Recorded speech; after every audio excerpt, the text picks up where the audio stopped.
Today's metaphysical lesson is inspired by a scripture from Luke chapter 10, verses 30 through 35. And it reads, A man was going down from Jerusalem to Jericho when he was attacked by robbers. They stripped him of his clothes, beat him, and went away, leaving him half dead. A priest happened to be coming down the same road. When he saw the man, he passed to the other side of the road and kept going. So too a Levite came to the place and saw the man. He too passed to the other side of the road and kept going. But a Samaritan traveling down the same road came to where the man was, and when he saw him, he took pity on him. He went to him and used oil and wine to treat the man's wounds and bandaged him up. He then put the man on his own donkey, brought him to an inn, and took care of him. The next day he took out 2 denarii and gave it to the innkeeper. Look after him, he said, and when I return, I will reimburse you for any extra expenses you may have. And so it is written. The consciousness of the Samaritan is the consciousness of an enlightened being, one that understands the universality of oneness, one that thinks, there but for the grace of spirit go I. When someone does a good deed, they call themselves a Good Samaritan. The consciousness of Samaria is compassion for others. Compassion is at the root of who we are. Compassion is God's love in action.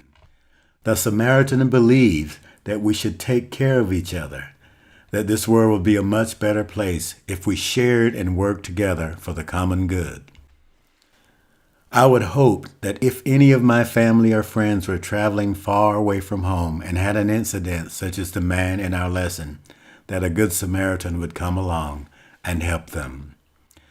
The word Samaria means watchtower or place of observation. The city of Samaria was the capital of Palestine, a metropolis built high on a mountain with a panoramic view. Its location on a high plateau is symbolic of a higher state of conscious awareness, a very spiritual place some call the soul of Palestine. The Samaritans were descendants of Abraham. They were very spiritual people.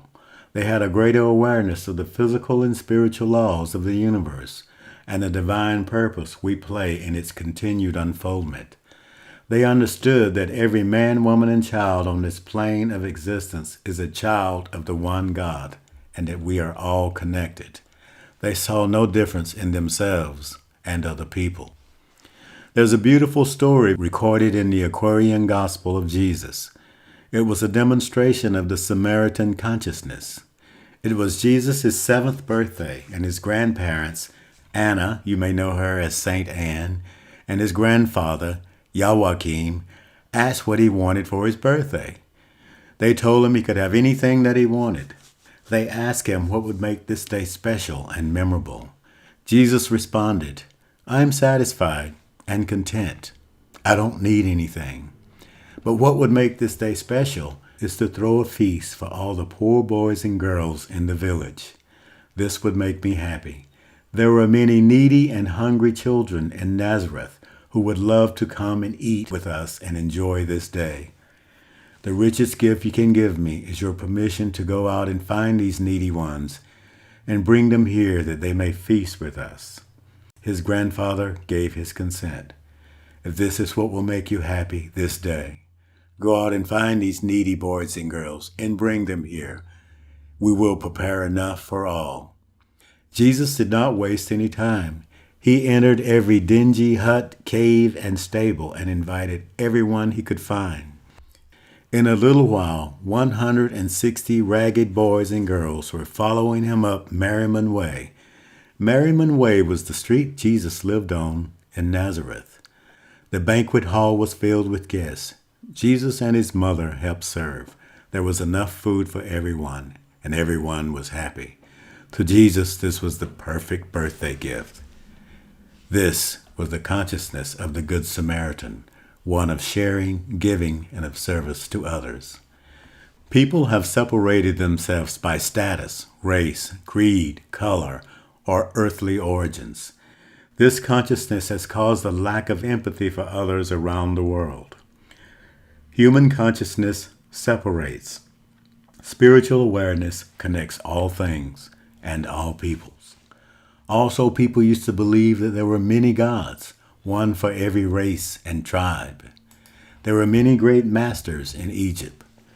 One of them left us with a very powerful message. The great Pharaoh, Akhenaten, who lived around 1372 BC, was the first to come with the concept of one God, that everyone has access to the one God, that the one God is present in all things and all peoples, that God is not a superman, but spirit, as we are, and that every blade of grass, every tree, every animal, everything that has breath and consciousness is the expression of the one God. There is no such thing as diversity. There is just a variation of the same thing. From the one came many, all shapes, sizes, colors, and designs, all spiritual beings on a journey of self-discovery. God is consciousness, light, energy. You are consciousness, light, energy.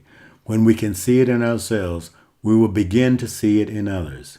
We truly are one family, brothers and sisters in spirit and in truth. When we come into this awareness, it will manifest that universal love that was always present but suppressed by the ego.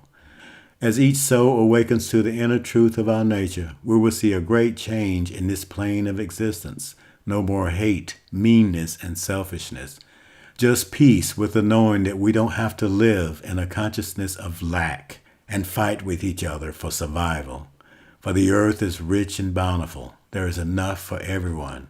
If we all shared, no one would be homeless, thirsty, or hungry.